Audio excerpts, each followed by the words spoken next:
So you talk about different kinds of demands, and I think parents who are parenting kids who might be have PDA would be very well served to know this information. You talk about direct demands, future expectations, and energy. Can you talk about those a little bit? Yeah, so when people hear the word demand, I think they think it's a direct instruction, like, can you shut the door, please? Can you clean your room, please? I mean, yes, those are huge demands, but demands for a PDA are also, it can be a person's energy.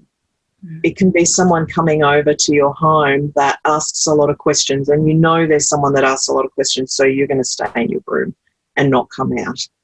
Or it can be perceived expectations. So I know that for many children, and they wouldn't even be aware of this, but 7:30 might be bedtime for most children, or 8:30.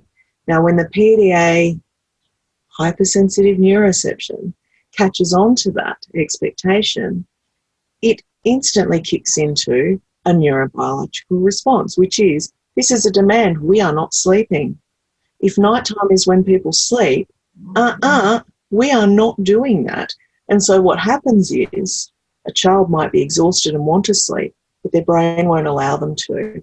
And so that's an example of a perceived expectation, which is also a demand, but there's no awareness around it. Just most of the time we are just responding in the way that our brain directs us to, and it looks like a choice or willfulness.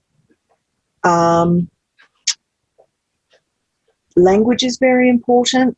So we can ask a PDA to do something, but the way that we deliver the instruction is so important. I completely subtract the word you when I speak to PDAs. I think that's just habit because I am a PDAer. But instead of, so if I wanted and this is the example I use all the time, if I wanted my 6-year-old to put her socks away, instead of saying, can you put your socks away, please? I would say something like, I wonder when those socks are going to find their home. And, you know, she wouldn't have a problem with picking them up and putting them away because she wants to be the hero. She wants to be the leader. So finding positions of leadership for our children in subtle ways like that really helps as well. That's such a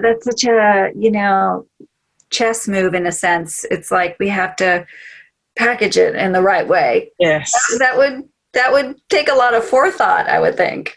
I mean, it takes practice, but then it's like learning another language, so it's not easy. Yeah. But I think once we start practicing that, it does get easier, and we see how our children respond really positively. Because the reality is it's not about communicating to the conscious child, it's about communicating safety to their brain. So it's a process where we're actually bypassing the conscious thought of the child and communicating to that brain that's taking in information, which then decides whether it's going to allow the child to participate